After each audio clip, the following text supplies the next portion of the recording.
Imagine a time when humans didn't have farms, grocery stores, or even the concept of crops, just wild plants, roaming animals, and the daily struggle to survive. But what if I told you that over 10,000 years ago, humans did something revolutionary? They tamed nature itself. They turned wild plants into food and wild animals into livestock, setting humanity on a path we're still on today. This is the story of the agricultural revolution, the birth of farming, and how it forever changed human history. Before farming, humans were hunters and gatherers, roaming from place to place, following the animals they hunted and gathering plants they could eat. It was a way of life that had worked for thousands of years. But then, something incredible happened around 11,000 years ago. Humans began to manipulate plants and animals, and they didn't stop there.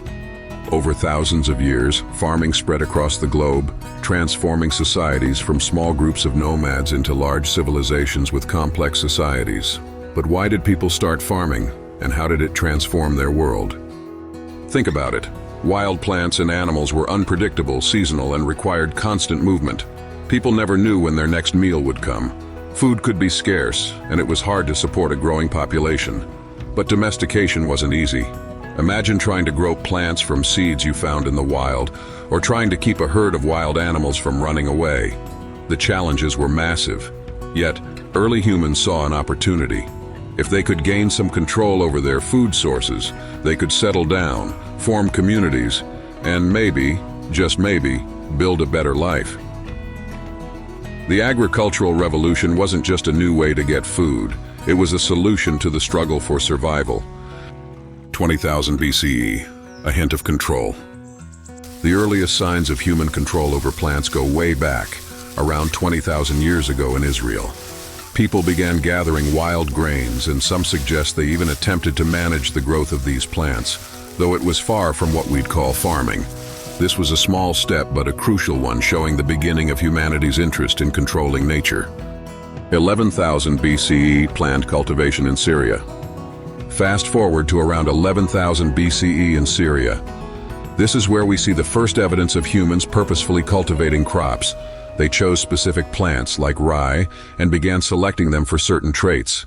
In Greece, around the same time, we find evidence of early cultivation of lentils, vetch, pistachios, and almonds. This wasn't farming as we know it today, but it was the beginning of humans shaping their food supply. 9,500 BCE, the first domesticated crops.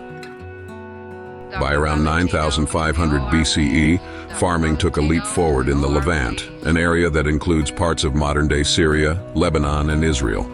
Here, people began to domesticate 8 key crops: emmer wheat, einkorn wheat, barley, peas, lentils, bitter vetch, chickpeas, and flax. These were carefully chosen and grown in the area, creating the first staple crops that would support large communities. With these crops, people could now grow food rather than hunt for it, setting the stage for permanent settlements. 9,100 BCE, the oldest agricultural settlement in Cyprus. Around 9,100 BCE, we see the oldest known agricultural settlement at a site called Klimonis in Cyprus. This community marked a shift from a nomadic lifestyle to a settled one, where people lived in one place, grew their food, and created a new way of life centered around agriculture. 9,000 BCE, sheep domestication. It wasn't just plants. Around 9,000 BCE, people in Central and Southwest Asia began domesticating sheep. Herding animals meant a steady supply of meat, milk, and wool. This wasn't just about food, it was about creating a sustainable lifestyle. 8,000 BCE. Farming across the Nile and beyond. By around 8,000 BCE, farming was well established along the Nile River in Egypt. Here, people harnessed the river's annual floods to irrigate their crops, creating one of the earliest examples of organized agriculture. In China, rice and millet were domesticated, and people in places like Iran and the Near East began herding goats. Agriculture was spreading, each region adapting it in its own way. 7,000 BCE, expansion into Mesopotamia and the Indus Valley. By 7,000 BCE, farming had spread to Mesopotamia, modern-day Iraq, and the Indus Valley, in modern Pakistan and India. Mesopotamia would later become the cradle of civilization, where agriculture allowed societies to grow and become more complex. People in these regions also domesticated cattle, giving them more reliable sources of meat and milk. 6000 BCE, agriculture in Spain and the domestication of chickens. Around 6000 BCE, we see evidence of farming on the Iberian Peninsula in what is now Spain and Portugal.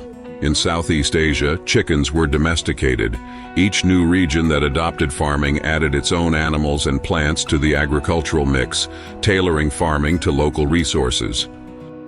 5500 BC, intensive farming in Sumeria. In Sumeria, modern-day Iraq, around 5500 BCE, people took farming to the next level.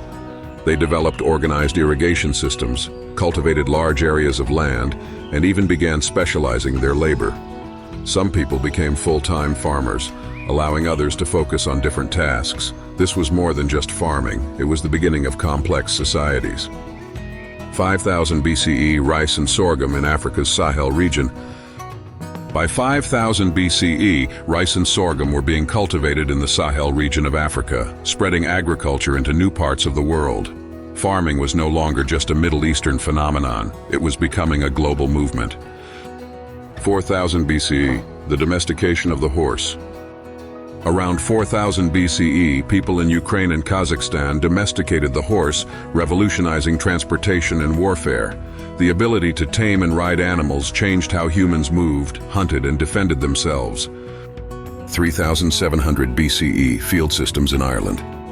By around 3700 BCE, the earliest known field systems, complete with stone walls, appeared in Ireland. This was agriculture on a whole new level as people began organizing their land to optimize crop growth. 3000 BCE, the ox-drawn plow in Egypt. Finally, around 3000 BCE in Egypt, we see the first use of the ox-drawn Aard plow. This tool made farming more efficient, enabling people to till larger fields and produce more food than ever before. The agricultural revolution wasn't a single event. It was a long, slow process that spread across thousands of years and continents. But with each new crop, each domesticated animal, and each innovation in farming techniques, humans took one more step toward building civilization as we know it. By taming plants and animals, people could finally settle, form villages, and eventually build the great civilizations of the ancient world. Farming made it all possible.